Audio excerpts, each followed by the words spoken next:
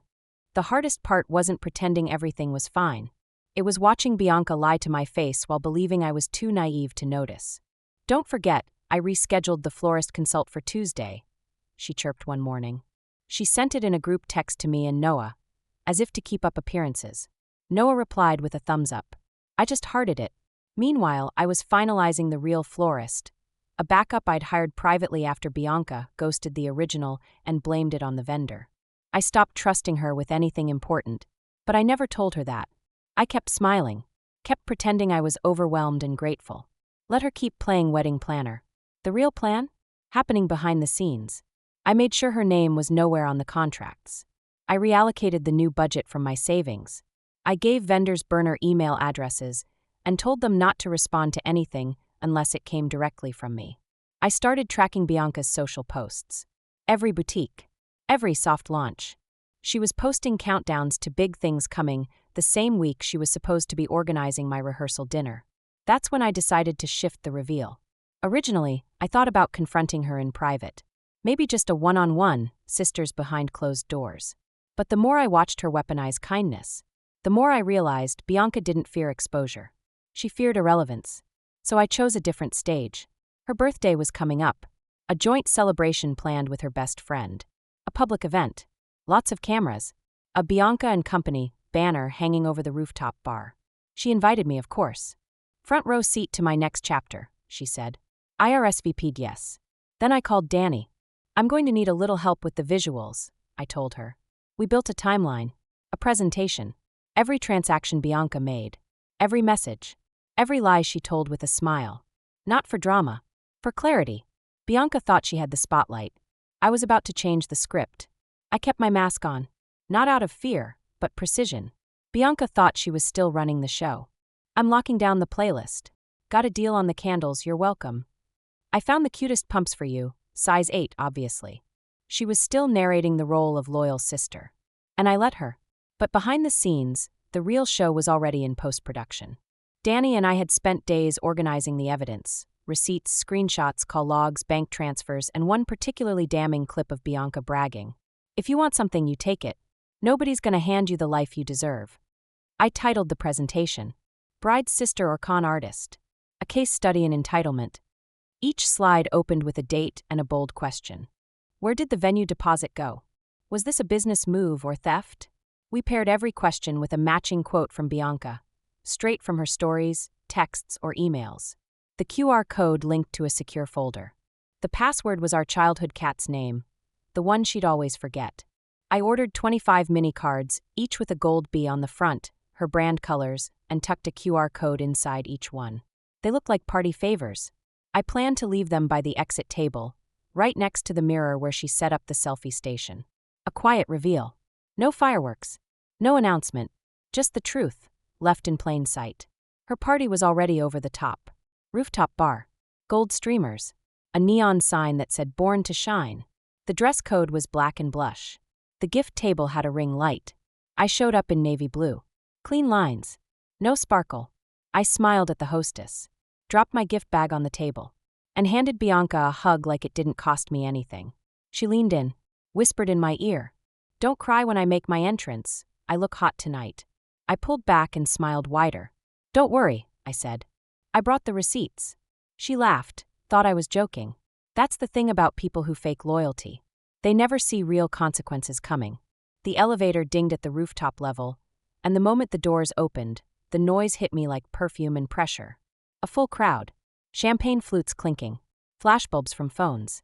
Everyone was dressed to impress. Black dresses, rose gold accents, too much cologne. Bianca's co-host was already posing by the champagne tower, doing twirls for a TikTok. Bianca herself hadn't made her grand entrance yet, which was perfect. I handed the hostess my invite. She gave me a little favor bag and welcomed me in with a wink. I found a quiet corner table near the exit, just where I planned. That's where I slipped the mini envelopes into place. Just 5. One by the mirror. One near the photo booth. One in the gift bag bin. 2 handed directly to people I knew would scan them the second I left. Bianca's ex-roommate and the bridesmaid she ghosted last fall. I didn't need to tell anyone what to do. Just leave the evidence within reach. I watched people laugh, sip, flirt. All of them oblivious. All of them thinking they were there to celebrate a woman becoming her best self. In a way, they were. Just not the one they thought. I checked my watch. 8:26 p.m. The party started at 7:30. Bianca was fashionably late, of course. I heard the music shift, a slower, bass-heavy remix of Unstoppable. Then a hush, followed by a wave of squeals near the elevator. Bianca had arrived. She emerged in a blush satin mini dress with sheer sleeves and heels that could slice glass. She waved like she was on a pageant runway. Blew kisses. Then locked eyes with me across the crowd. She mouthed, "Don't you dare cry." I didn't. I just sipped my drink, then nodded toward the mirror behind her. Her reflection blinked. Behind her, one of the girls had picked up a white envelope. She scanned the QR code. Her eyes widened. She turned to whisper something to the guy next to her. The ripple started there. A quiet shift. A sudden pause in laughter. And Bianca? Still blowing kisses. Still thinking this night was hers. She didn't know yet that her legacy was being rewritten, one scanned receipt at a time. The whispering spread faster than champagne. It started near the bar, then the photo booth. One guest squinted at her phone, turned it sideways, then turned it again, as if trying to confirm what they were seeing. Bianca caught the vibe shift like static in a silk dress. Her laugh cracked a little. Her eyes darted. She walked over to one of her best friends, the girl holding the tiny gold envelope. I watched her lean in and snatch it from her hand. She flipped it open. Her eyes scanned the QR code, then her phone. She froze. People around her started checking their phones too. One guy held his phone to his ear like he was listening to a voicemail. Another whispered, "Are you serious?" Someone from across the room shouted, "Is this real?" Bianca turned, locked eyes with me. She stormed over, heels stabbing the floor like accusations. "What did you do?" she hissed. I smiled. I gave people what they came for. The truth. "You ruined my party," she spat. "No, sweetie," I said, setting my glass down. "You ruined my wedding. This is just the invoice." Her hands shook. "You think this makes you look good?" "No," I said. "It makes you look honest. For once." She stood there, breath shallow, lashes fluttering like she couldn't believe what was happening. And in that moment, I didn't feel powerful. I felt done. The DJ, oblivious, kept playing. One of her friends stepped aside to avoid the tension. Another one patted her on the arm and walked away, like she didn't want to be seen next to a sinking ship. I leaned in close. Not to gloat, just to make sure she heard me. Some people bring clarity into your life. Others remind you what you'll never settle for again. And in case you're confused, I tilted my head. I won't be settling for you. Not as a sister. Not as a friend. Not as anything. I pulled the last envelope from my bag and slid it into her clutch. Final copy. Keep it. Then I turned and walked past the crowd, which had now turned silent. Right through the front doors. Not with a scene, but with closure. The next morning, I woke up to 37 text messages. 5 from Bianca. Most unread. I didn't open them. I didn't need to. She already told her story, with her actions.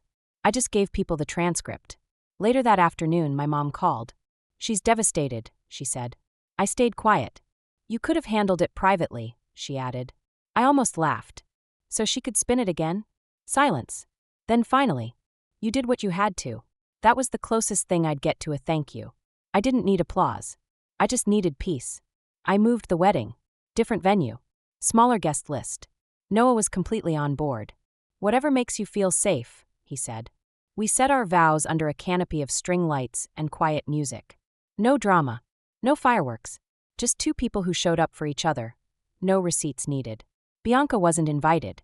She sent a gift anyway. A bottle of champagne. And a note. Sorry if I overstepped. I only wanted to help. I didn't drink it. I didn't answer.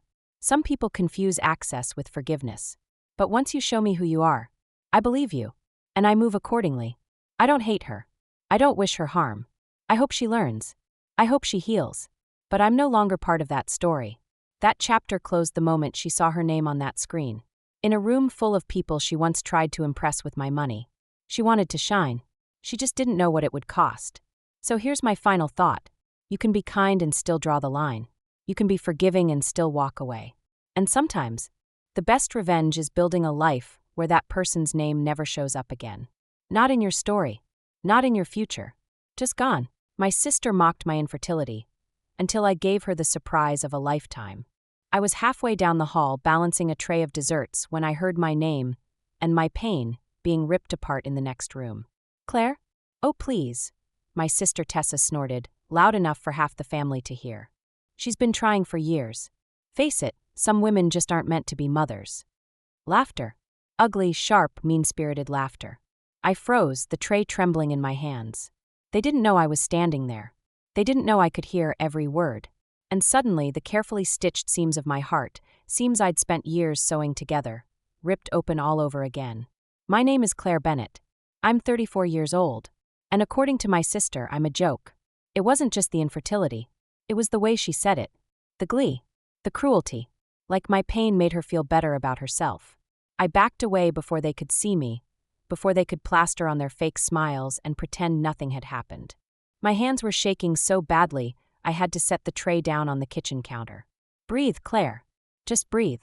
I stared at the marble countertop, the expensive desserts I had spent hours preparing, the decorations I had carefully planned for Dad's birthday dinner.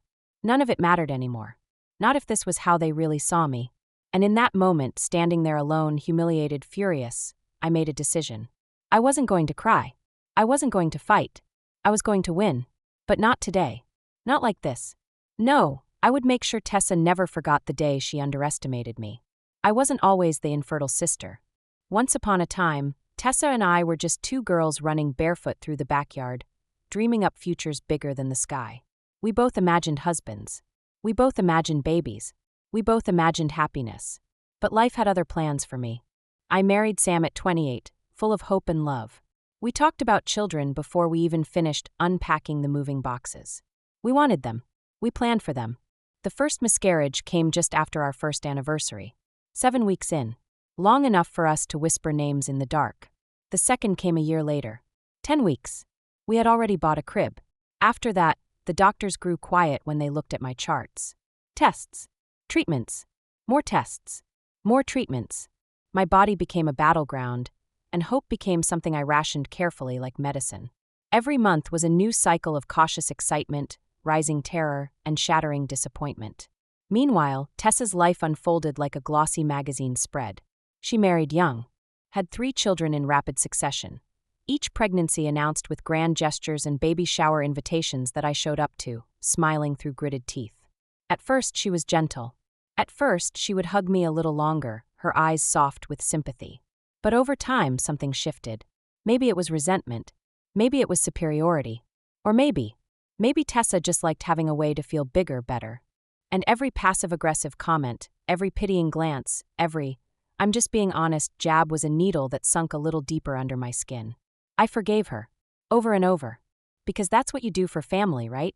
Until one day you realize some wounds don't heal with forgiveness. Some wounds demand justice. And standing there in that kitchen, with the sound of her laughter still ringing in my ears, I finally understood. I had been fighting for a relationship that Tessa never valued. And that meant it was time for me to stop fighting. And start planning. It didn't happen all at once. Tessa's cruelty was a slow drip, a steady leak of poison that most people never noticed. She had a talent for masking insults as jokes, for hiding her claws behind a glittering smile.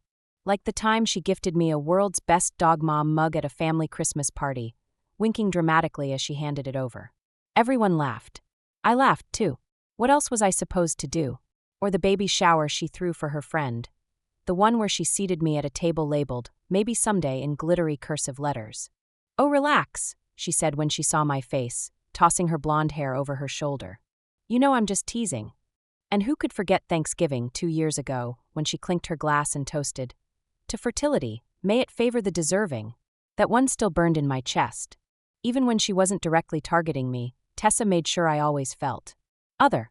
The family photos where she squeezed her kids tight and left an empty spot beside me. The conversations about real women and real families where my silence hung heavy in the air. The smug, sympathetic glances exchanged when I politely declined another slice of baby shower cake. Sam noticed. God, he noticed. There were nights when he would find me crying in the shower, trying to wash away the shame.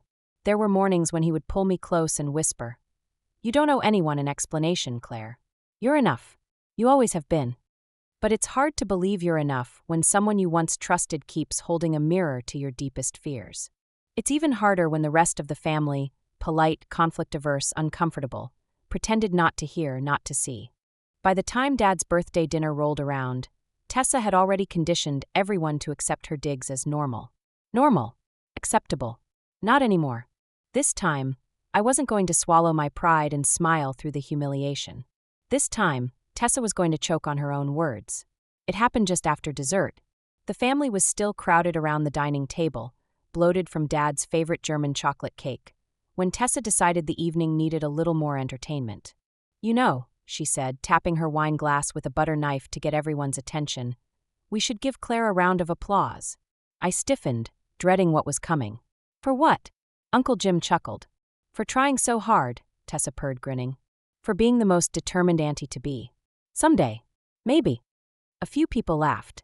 Awkward, uneasy laughter. I saw my mother glance away, suddenly fascinated by the gravy boat. My father shifted in his chair, clearing his throat. Sam reached for my hand under the table, but I pulled it back. I didn't want comfort. Not anymore. Tessa wasn't done. "Really, Claire's an inspiration," she said brightly. "She's like a little cactus. All dried up, but still hanging on." The room went silent. Even Tessa seemed to realize she had crossed a line, but it was too late. I sat there, cheeks burning, heart hammering so loud I could barely hear anything else. I could feel every pair of eyes in the room flicker toward me. Pitying, embarrassed, unsure. But not one person spoke up. Not one person called her out. Tessa smirked into her wine glass, pleased with herself. And that's when something inside me snapped, clean and final, like a brittle branch breaking under the weight of too much snow. I smiled. A slow, cold smile that made Sam's eyebrows knit together in concern. Because I wasn't hurt anymore. I wasn't humiliated. I was done. Tessa thought she had won. She had no idea that I had already started building the one thing she thought I would never have. And when I was ready, I wasn't just going to defend myself. I was going to make sure Tessa's cruelty was exposed, for everyone to see. I picked up my fork, calmly twirling a bite of cake, and locked eyes with her across the table. She winked at me. Poor Tessa. She thought this was over. She had no idea it was only just beginning. That night, while everyone was still lingering in the living room, trading small talk and second helpings of pie, I slipped upstairs to the guest room. I needed air. I needed distance. I needed a moment to think. Really think. I sat on the edge of the bed, staring out the window at the darkening sky, and let the anger settle into something sharper. Focused. Cold. I wasn't going to argue with Tessa. I wasn't going to fight for scraps of dignity from people too cowardly to defend me. I was going to take control of my own story. I pulled out my phone, scrolling through my messages until I found the one from our adoption agency. Final meeting confirmed. All paperwork approved. Congratulations, Claire and Sam. I smiled. A real smile this time, small, private, burning in my chest like a secret flame. Sam and I hadn't told anyone yet. Not even our parents.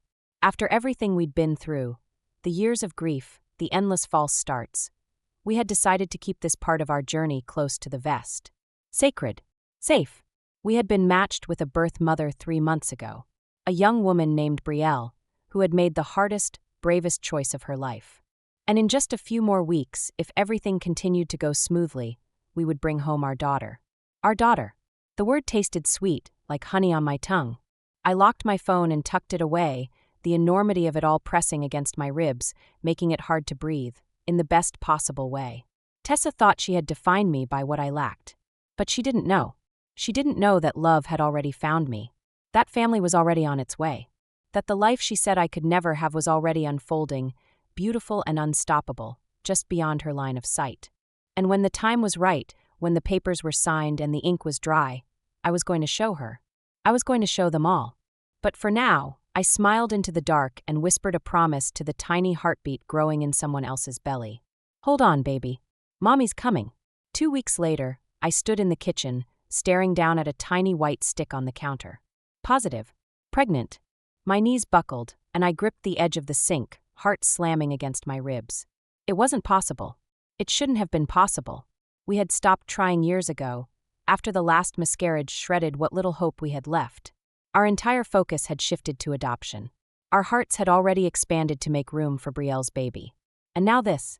I sank onto the kitchen floor, wrapping my arms around myself as the tears came, messy, gasping, uncontrollable. Not sadness. Not fear. Joy. Overwhelming, unimaginable, terrifying joy. Sam found me there a few minutes later, the pregnancy test trembling in my hand. He dropped to his knees beside me, his face wild with confusion. Claire? What's wrong? Are you hurt? I laughed through my tears, shoving the test into his palm. Watched as his mouth opened and closed, stunned, speechless. You're pregnant? He finally whispered, his voice cracking. I nodded. He pulled me into his arms, rocking us both back and forth on the cold tile floor, laughing and crying all at once. We stayed there for a long time, wrapped in each other, the enormity of it washing over us. 2 babies. 2. The daughter we were about to adopt. And now, another heartbeat growing inside me. Life had a funny way of showing up when you least expected it. After all the loss. After all the heartbreak. Hope hadn't just tiptoed back into our lives. It had come crashing in, wild and breathtaking and unstoppable. Later that night, when the house was quiet, I lay awake staring at the ceiling. And for the first time in years, I wasn't just dreaming about a family. I was building one, piece by piece, heartbeat by heartbeat. And when the time came, Tessa wouldn't just eat her words. She would choke on them. Because I wasn't just bringing one miracle into this world. I was bringing 2. The temptation to shout it from the rooftops was almost unbearable. Every morning I woke up with my hands on my belly, half in disbelief, half in awe. Every afternoon I caught Sam smiling at me across the dinner table, like we were sharing the most beautiful secret in the world. And we were. 2 beautiful secrets. But we agreed, no one could know. Not yet. It wasn't about superstition. It wasn't about fear. It was about protection. After everything we'd been through, this fragile, blooming happiness felt too sacred to expose to anyone else's opinions, especially Tessa's. So we waited. We went to adoption meetings, finalized paperwork, decorated a nursery. We went to doctor appointments, listened to tiny heartbeats galloping through monitors, held hands until our fingers ached. Every day, the dreams grew louder. Every day, the love grew bigger. And every day, I smiled a little wider when Tessa made her snide little remarks during family group texts or dinner invitations. Don't forget, Claire, you can always babysit my kids if you want the experience. Hope you're not feeling left out. Not everyone's cut out for motherhood. Each time, I would type a polite response, hit send, and laugh to myself. Poor Tessa. So busy congratulating herself. So busy standing on her imaginary pedestal. She had no idea that the ground was already crumbling beneath her feet. Sam and I planned carefully. We decided to hold a family appreciation brunch once everything was official. A chance to thank everyone for their support through tough times. We said. Everyone RSVP'd immediately, eager for another excuse to gather and gossip. Tessa included. She even offered to bring her famous lemon bars. I accepted sweetly, playing my part. Because the stage was set. The trap was baited. And soon, very soon, the woman who had laughed at my grief was going to sit in a room surrounded by undeniable proof that I was everything she said I could never be. A mother. Twice over. And the best part? She wouldn't see it coming. Not until it was too late. The brunch was everything Tessa loved. Charming, polished, Instagram-worthy. Fresh flowers adorned every table. Mimosas flowed freely. The smell of cinnamon rolls and bacon curled through the air, wrapping around the house like a warm hug. Guests buzzed around the living room and kitchen, laughing and chatting, dressed in their weekend best. Tessa arrived 15 minutes late, of course, with a tray of lemon bars and an attitude. "Sorry, traffic," she chirped, breezing through the front door like royalty. "But don't worry, I'm here now." She kissed Dad on the cheek, barely nodded at Sam, and swept me into a hug that smelled suspiciously of too much perfume. "You really pulled it together, Claire," she said brightly, loud enough for everyone nearby to hear. "I mean, who knew?" I smiled sweetly, feeling Sam's reassuring hand settle lightly at the small of my back. "Thanks, Tess," I said. "We've been working on something really special." "Oh, I'm sure," she said, her voice dripping with patronizing warmth. "You always do your best." If she noticed the knowing glances exchanged around the room, she didn't show it. She was too busy basking in the glow of her own importance. Perfect. When everyone had their plates piled high and their glasses refilled, Sam clinked his glass gently. "If we could all just gather around for a minute," he said. "Claire and I have a little announcement." Tessa perked up immediately, eyes glittering. An engagement? A vacation? A new pet? Whatever it was, she was ready to insert herself into the center of it. I cleared my throat, heart hammering with excitement. "I just want to say thank you," I began, my voice steady. "To all of you. These past few years have been hard, but they've also been filled with love and support from people who matter most." A few people nodded, shifting uncomfortably, maybe remembering how often that support had been silent. "And now," I continued, reaching for Sam's hand, "we're so excited to share that our family is growing." A gasp rippled through the crowd. Tessa froze, her lemon bar halfway to her mouth. "We're adopting a beautiful baby girl," Sam said, his voice thick with emotion. "And," I added, placing a protective hand on my belly, "we're expecting." Dead silence. Then, chaos. Tessa blinked once. Twice. The lemon bar slipped from her fingers, hitting her plate with a soft thud. "You're adopting?" she said, her voice brittle, too loud in the stunned silence. "And expecting," I repeated, letting the words hang in the air. A ripple of murmured congratulations started among the family. Cautious at first, then gaining momentum. Mom burst into tears, rushing forward to wrap me in a tight hug. Dad clapped Sam on the back, his eyes suspiciously glassy. Even Uncle Jim and Aunt May, hardly the emotional types, were grinning and nodding like bobbleheads. Everyone was moving toward us. Everyone except Tessa. She stood frozen, arms crossed tightly over her chest, her smile stretched so thin it looked painful. "Well," she said, laughing sharply, "isn't that something?" She moved toward me, heels clicking sharply against the hardwood floor. "You didn't think to tell your own family earlier?" she hissed under her breath as she leaned in for a mock hug.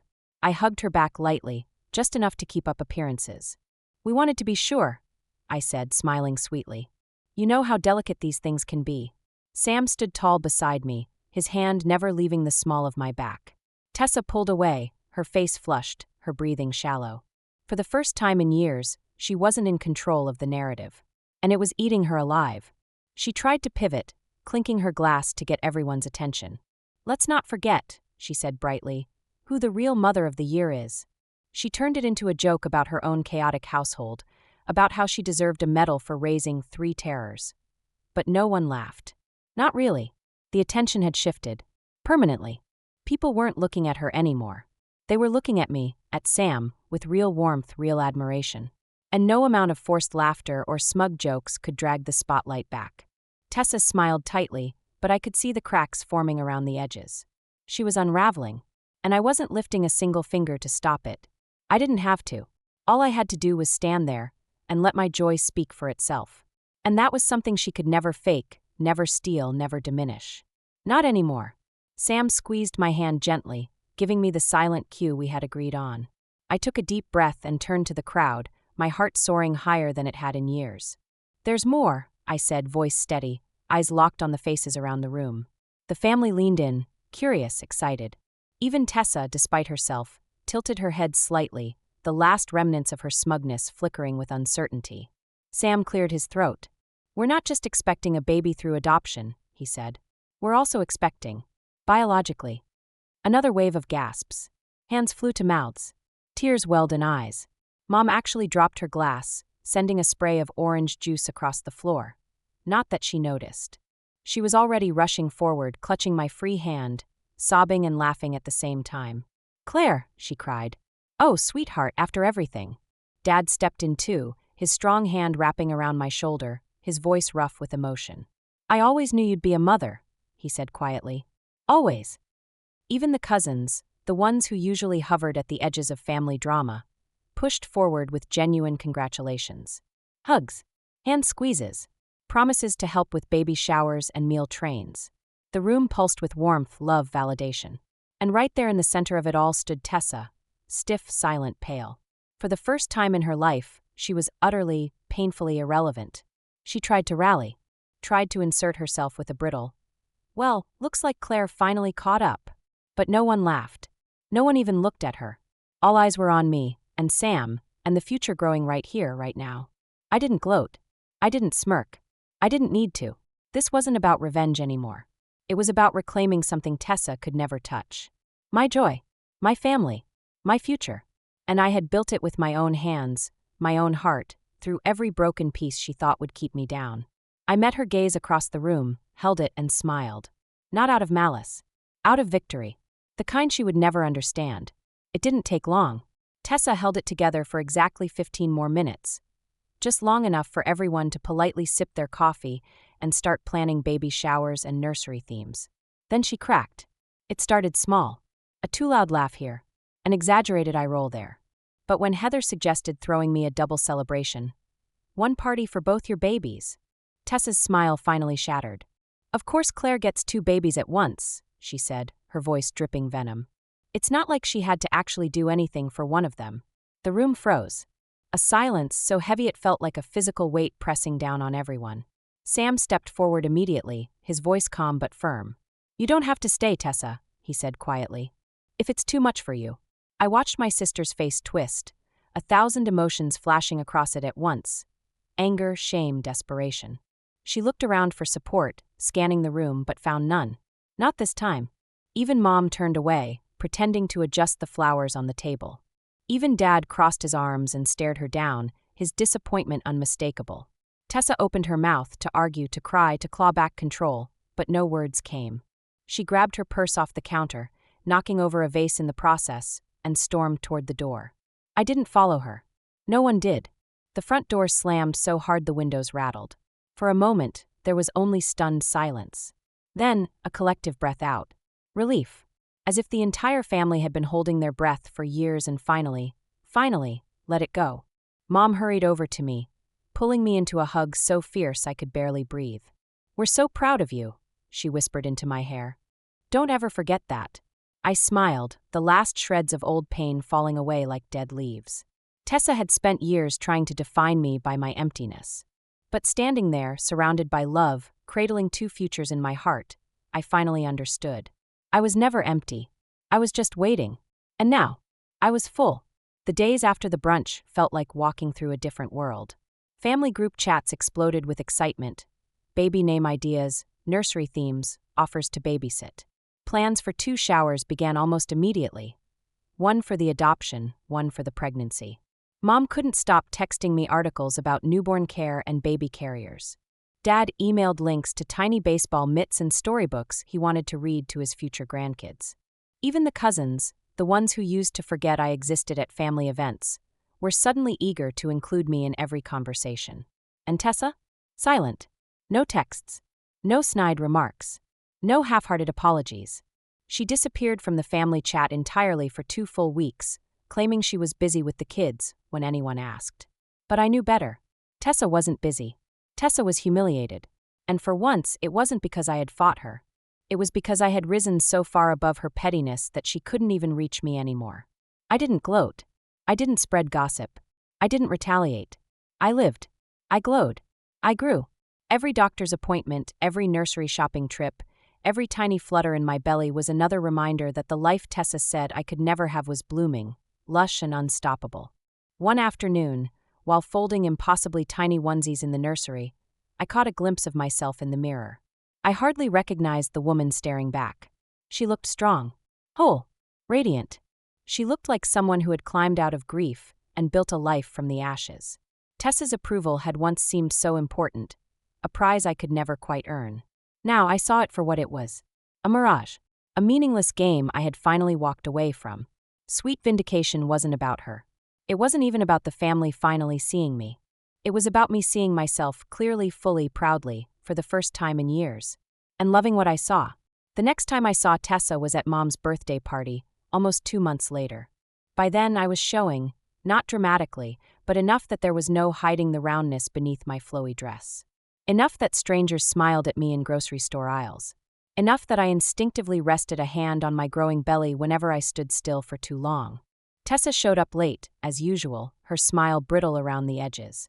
She said hello to everyone, avoiding my eyes. Avoiding me. I didn't chase her down. I didn't corner her for an apology. I didn't need anything from her anymore. During dinner, she kept her distance, laughing a little too loudly at other people's jokes, clinging to conversations that didn't quite seem to hold her. It was like watching a star lose its orbit, once dazzling, now slowly fading into the background. At one point, I caught her staring at me, at the hand absent-mindedly resting on my belly, at Sam's easy arm around my shoulder, at the cousins huddled around me asking baby questions. She quickly looked away. There was a time when I would have twisted myself inside out trying to comfort her, trying to bridge the gap between us. But not anymore. Not today. Today, I simply smiled and turned back to the people who showed up with love in their hearts. The people who had always mattered more than I realized. Forgiveness didn't mean inviting Tessa back into the places she had abused. It didn't mean pretending nothing happened. It meant releasing her. Releasing the hurt. Releasing the need for revenge. Releasing the hope that she would ever be the sister I once wished for. By the end of the night, as we gathered around the cake and sang to Mom, I felt lighter than I had in years. Whole. Strong. Unburdened. Tessa would always be part of my story. But she would never again be the author. That role belonged to me, and the beautiful, messy, miraculous life growing inside and around me. A life no one could steal. A life I had built against all odds. And as I blew out the candles beside my family, I made a silent wish, one I knew was already coming true. Love wins. Always. Sometimes the people who know you best are the ones who cut the deepest. But every betrayal has a turning point, and these siblings found theirs. Want more stories where payback runs in the family? Hit subscribe, drop a comment, and binge our Savage Endings playlist. The next twist is just one episode away.